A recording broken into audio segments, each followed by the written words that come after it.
Bismillahirrahmanirrahim. Assalamualaikum warahmatullahi wabarakatuh. Alhamdulillahirabbil alamin. Wassalatu wassalamu ala asyrafil anbiya'i wal mursalin Muhammadin wa ala alihi wa ashabi ajma'in, amma ba'd. Para peserta kelas muda berbahasa Arab yang dirahmati Allah Subhanahu wa taala.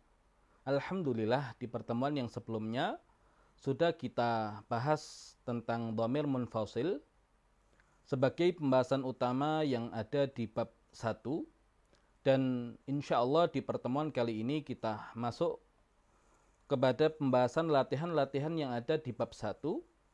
Dan di latihan pertama, dengarkan, tirukan, dan hafalkan. Nah, latihan ini sebetulnya menjadi pembahasan dari 3 hal yang kita butuhkan untuk bisa berbahasa Arab. Yang pertama adalah mufradat, kemudian yang kedua adalah ilmu shorof, dan yang ketiga adalah ilmu nahwu.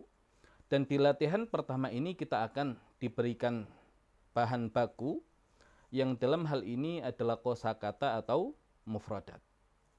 Nah, ada kata baitun, rumah, hujratun, kamar, matbahun, dapur, hammamun, kamar mandi, madrasatun, sekolah, masjidun, masjid, bustanun, kebun, maktabun, kantor, suqun, pasar, fi, di atau di dalam. Kemudian yang terakhir adalah wa, dan. Baik, ya, mau tidak mau untuk kosakata ini ya harus kita hafalkan, dan insya Allah nanti di pertemuan-pertemuan yang selanjutnya akan sering kita ulang, sehingga walaupun mungkin kita belum kuat hafalannya, tapi ketika sering diulang maka otomatis ya akan hafal sendiri, dan insya Allah semakin kuat ya apa yang kita miliki dari perbendaharaan kosakata bahasa Arab. Baik, kita ulang kembali untuk menguatkan hafalan kosakata kita. Baitun, rumah, hujratun, kamar, matbahun, dapur, hammamun, kamar mandi, madrasatun, sekolah, masjidun, masjid, bustanun, kebun, maktabun, kantor, suqun, pasar, fi, di atau di dalam, wa, dan. Baik, kemudian kita olah perbendaharaan kosakata yang sudah kita miliki ini, ya, mufradat yang sudah kita hafalkan ini. Perhatikan, jika ada isim yang didahului oleh fi, maka harokat isim tersebut harus diganti dengan jar. Contoh, baitun fi baitin, hujratun fi hujratin. Baik, ya, sebagaimana yang sudah kita terangkan tentang harokat atau yang dalam ilmu nahwu disebut dengan i'rab, ya, untuk kasro ya kita istilahkan dengan jar. Ya, jadi ketika kita menyebut jar, maka munculkan di kepala kita yang paling utama adalah kasroh. Dan ini ya contoh isim yang dikerjai oleh adiknya yang bernama harf. Awalnya dia marfu' baitun, dikerjai oleh fi, jadi fi baitin. Kemudian hujratun ya dikerjai oleh fi hujratin. Baik, kalau kita kembali ke tabel yang ada di latihan 1, nah di sini kita coba untuk merubah setiap kosakata dengan memasukkan fi sebelum kata tersebut. Baitun fi baitin, hujratun fi hujratin, matbahun fi matbahin, hammamun fi hammamin, madrasatun fi madrasatin, masjidun fi masjidin, bustanun fi bustanin, Maktabun fi maktabin, suqun fi suqin. Baitun rumah, fi baitin di rumah. Hujratun kamar, fi hujratin di kamar. Matbahun dapur, fi matbahin di dapur. Hammamun kamar mandi, fi hammamin di kamar mandi. Madrasatun sekolah, fi madrasatin di sekolah. Masjidun masjid, fi masjidin di masjid. Bustanun kebun, fi bustanin di kebun. Maktabun kantor, fi maktabin di kantor. Suqun pasar, fi suqin di pasar. Nah, setelah kita menguasai kosakata ini, kemudian ya kita padukan ya antara satu kata dengan kata yang lain, yang dalam hal ini adalah isim yang dikerjai oleh harf, sehingga yang awalnya marfu' di dhamma menjadi majrur di kasrah. Nah, kita akan gunakan untuk merangkai kata-kata tersebut menjadi kalimat ya di dalam bahasa Arab dengan membahas latihan yang kedua, terjemahkan kalimat di bawah ini. Nah, kita coba terjemahkan secara langsung latihan 2 nomor 1. Saya di rumah. Ana fi baitin. Nomor 2, mereka dua perempuan di dapur. Huma fi matbakhin. Nomor 3, kamu perempuan di sekolah. Anti fi madrasatin. Kemudian nomor 4, dia laki-laki di kantor dan dia perempuan di dapur. Huwa fi maktabin. Wahia fi matbakhin. Nomor 5, kalian dua laki-laki di kebun. Antuma fi bustanin. Nomor 6, saya di kamar mandi dan kamu laki-laki di pasar. Ana fi hammamin wa anta fi suqin. Nomor 7, mereka 3 perempuan di pasar dan kita di sekolah. Hunna fi suqin wa nahnu fi madrasatin. Nomor 8, saya di kamar dan mereka 3 laki-laki di masjid. Ana fi hujratin wa hum fi masjidin. 9, kalian 3 laki-laki di kantor dan kalian 3 perempuan di kebun. Antum fi maktabin wa antunna fi bustanin. 10, saya dan kamu perempuan di rumah. Ana wa anti fi baitin. Nah, dengan menerjemahkan latihan 2, ya maka otomatis ya di sini kita belajar ilmu nahwu, merangkai kata dalam satuan kalimat yang benar di dalam bahasa Arab. Nah, kita masuk ke pembahasan selanjutnya. Perhatikan, jika ada isim yang ditambahkan al padanya, maka akan hilang tanwinnya. Contoh, baitun al-baitu, suqun as-suqu, masjidun al-masjidu, najmun an-najmu. Nah, sebelum kita bahas lebih detail berkaitan dengan isim yang dimasuki al dan hilang tanwinnya, perlu kita ketahui di dalam bahasa Arab ada yang namanya ma'rifah dan ada yang namanya nakirah. Nah, ma'rifah adalah isim yang menunjukkan kepada sesuatu tertentu atau definitif. Adapun nakirah adalah isim yang tidak menunjukkan kepada sesuatu yang tertentu atau tidak definitif.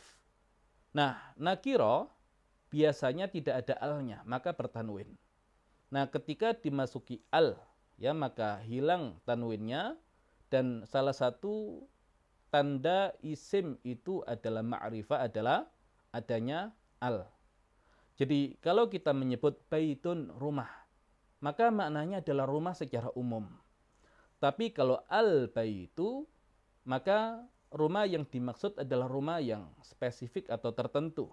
Ya, rumah yang definitif. Kemudian suqun, pasar, yang dimaksud adalah pasar secara umum.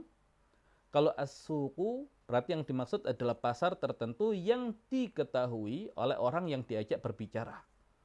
Masjidun, masjid secara umum.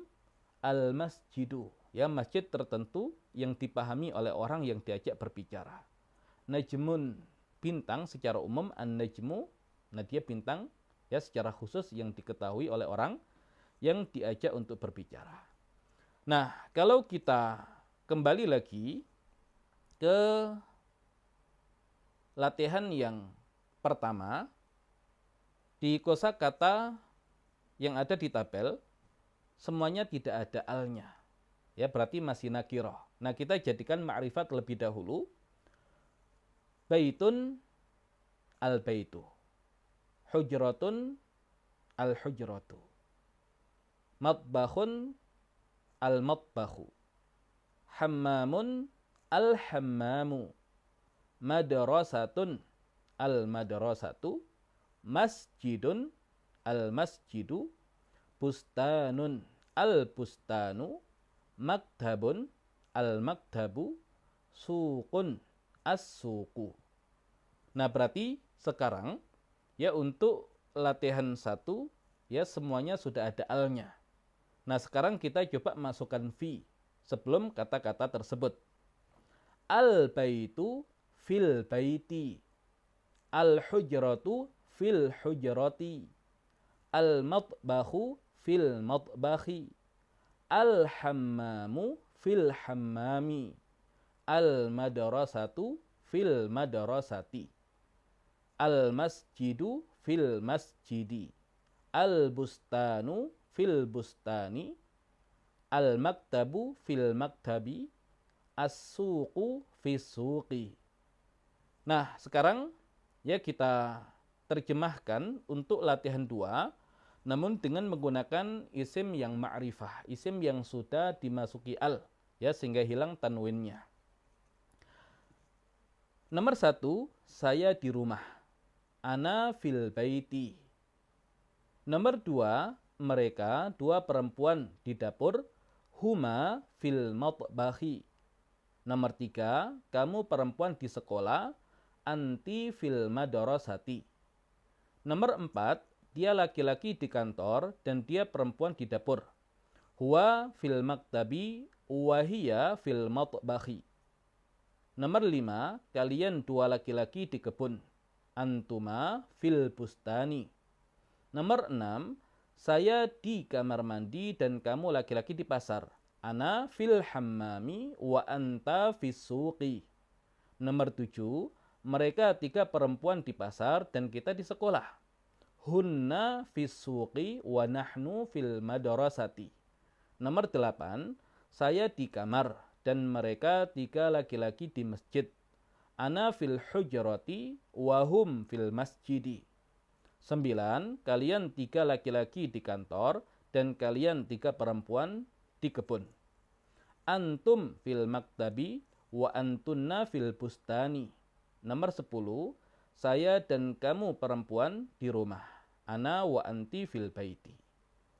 Nah, ini bedanya isim nakiro yang dia bertanwin, dia tidak definitif dan masih bersifat umum, dengan isim ma'rifah.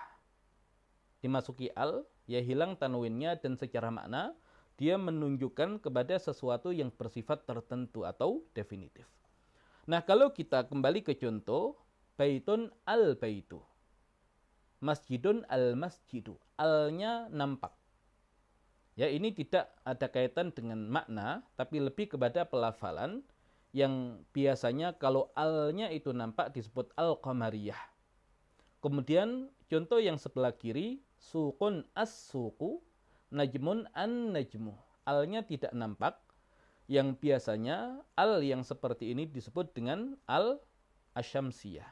Ya, dia tidak nampak. Baik, ya kita masuk ke latihan 3. masukkan al pada kata benda berikut ini. Nomor 1, kitabun. Jawabannya al-kitabu. Nomor 2, thawbun. Jawabannya ats-thawbu. Nomor 3, jawwalun. Jawabannya al-jawwalu. Nomor 4, tilfazun. Jawabannya at-tilfazu. Nomor 5, babun. Jawabannya al-babu. Nomor 6, sirwalun. Jawabannya as-sirwalu. Nomor 7, khizanatun. Jawabannya al-khizanatu. Nomor 8, nafidatun. Jawabannya an-nafidatu. Nomor 9, mirwahatun. Jawabannya al-mirwahatu. Nomor 10, thalajatun. Jawabannya as-thalajatu. Baik, ya kalau kita perhatikan nomor-nomor yang ganjil, ya semuanya alnya nampak. Ya, maka nomor-nomor yang ganjil jenis alnya adalah al-qamariyah, al-kitabu, al-jawwalu, al-babu, al-khizanatu, al-mirwahatu. Nah, adapun yang sebelah kiri, nomor-nomor yang genap, ya semuanya alnya adalah al-syamsiyah, ya alnya tidak nampak. Ats-tsaubu, at-tilfazu, as-sirwalu, an-nafidhatu, ats-thalajatu. Baik, ya kita artikan, dan dengan mengartikan, ya mungkin kalau belum terulang boleh ditulis.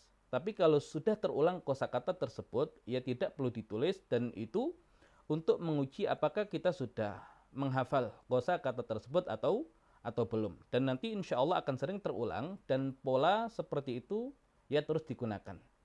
Ya, jadi kalau belum hafal ditulis. Kalau sudah hafal tidak perlu ditulis. Kitabun, buku. Thawbun, pakaian. Jawwalun, HP. Tilfazun, TV. Babun, pintu. Sirwalun, celana. Khizanatun, lemari. Nafidatun, jendela. Mirwahatun, kipas angin. Thalajatun, kulkas. Baik, ya insya Allah kita cukupkan terlebih dahulu pertemuan kita kali ini. Beberapa hal sudah kita pelajari, dan apa yang sudah kita pelajari ya silakan untuk dimurajaah kembali, ya sering-sering diulang untuk menguatkan apa yang sudah kita pelajari, agar ketika nanti kita melanjutkan ke pembahasan-pembahasan selanjutnya, ya insya Allah lebih memudahkan kita untuk bisa mempelajari materi-materi yang selanjutnya. Demikian pertemuan kita di kesempatan kali ini. Wallahu a'lam bishawab. Assalamualaikum warahmatullahi wabarakatuh.